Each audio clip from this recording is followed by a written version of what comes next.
Okay, looks like it's time for me to do the Gen X College Dropout Life installment for November 8th, 2014. Okay, little after midnight, I was having some difficulty sleeping, and I think about an hour later I decided not to try to fall asleep and just do some internet work, which I did, and I think I did that for about an hour or an hour and a half, something like that. And after I finished that, I was somewhat able to sleep. No, that's not the right words. I had a better chance of sleeping. Now that's not even right either. I would say I fell asleep faster than I did previously. Yeah, I'll say that.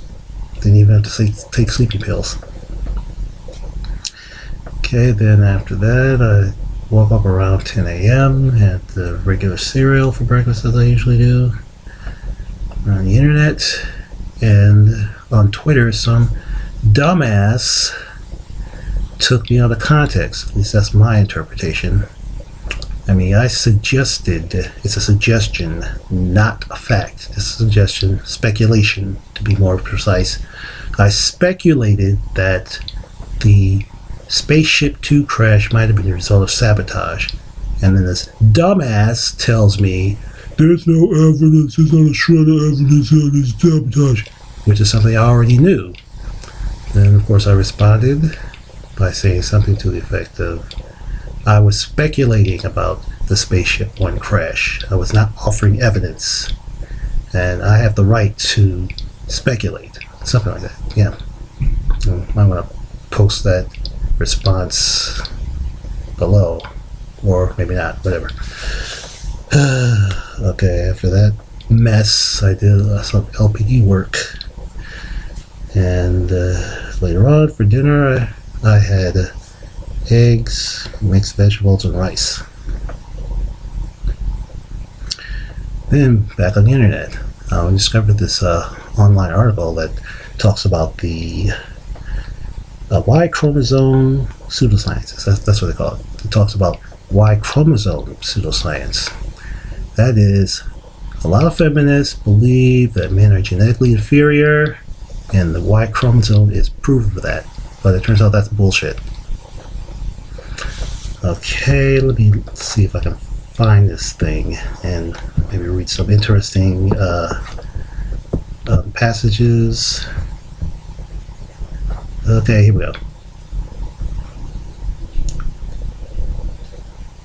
go. Slow computer forever. This is the height and the depth of bullshit.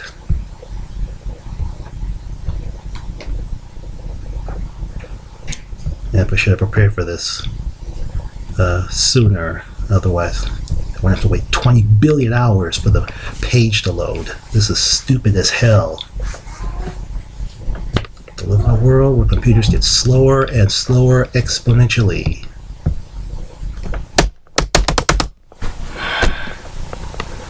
Yep, I'm pissed off about this. No doubt about it.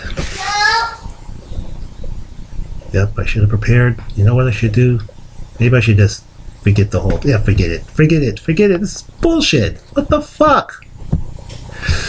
Okay, fuck it then. I'll probably just put a link to the thing below.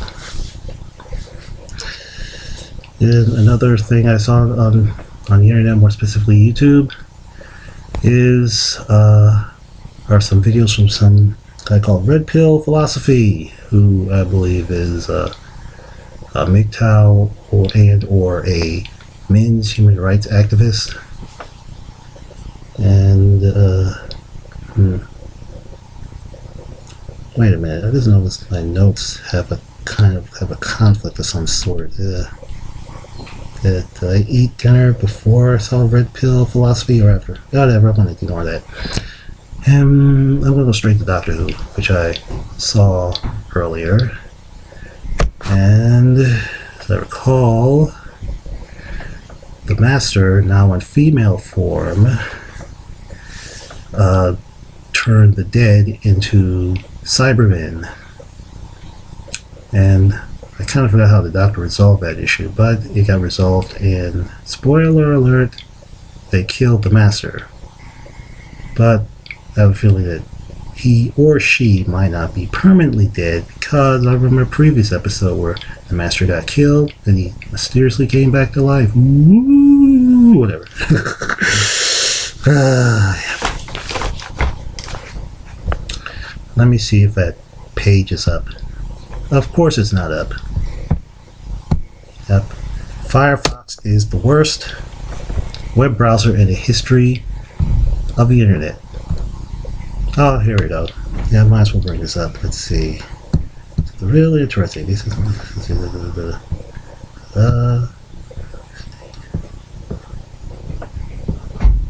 okay, I'm gonna put this third paragraph.